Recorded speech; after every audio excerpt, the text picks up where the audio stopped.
Mrs Flick-Drummond. Thank you very much, Madam Chair, and I congratulate the Honourable Member for Liverpool Riverside for securing this debate. As honourable members will know, I've always taken a close interest in the Yemen. I was born there and I follow the progress of the civil war with horror, like many other members. Like all civil wars, it's fought by a mix of combatants following the 2011 Arab Spring awakening, including the Houthis in the north, who were dissatisfied with the lack of investment in infrastructure in the north of Yemen. The legitimacy of the official Yemeni government response, led by President Hadi, is recognised by the UN under UN Resolution 2216. The coalition forces of the Yemeni government have been helped by Saudi Arabia and previously by the UAE as Gulf Cooperation Council members.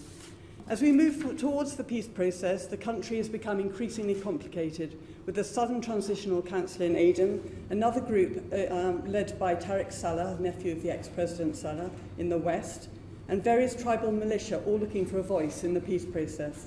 At the same time, we have Al-Qaeda, Arab Peninsula, AQAP, and ISIS, so it's not as two-sided as you may think. In fact, the attack on Marib is largely because the Houthis try to increase their negotiating power in any future peace process. The Saudis are working with the existing government to protect the citizens in Marib.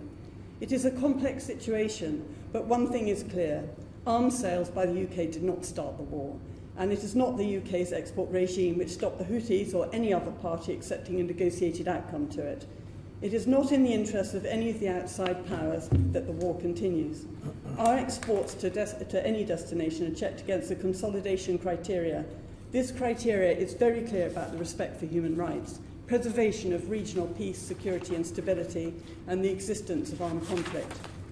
The resumption of granting licences only resumed after the international humanitarian law analysis. Other countries, including the US, continue with exports where they judge them legitimate. President Biden has recently reaffirmed US military exports to Saudi Arabia. Houthis have been firing missiles into civilian areas in Saudi Arabia, and they have every right to defend their country and borders. We have to end this civil war now. Britain is the UN penholder and is leading on this. I salute the tireless work of Martin Griffiths, the UN envoy. We need a coherent strategy that aligns every interested party in Yemen. All parties must come to a ceasefire and work on a peace process. That is the only way to bring this conflict to an end and to begin rebuilding Yemen. Thank you, Madam.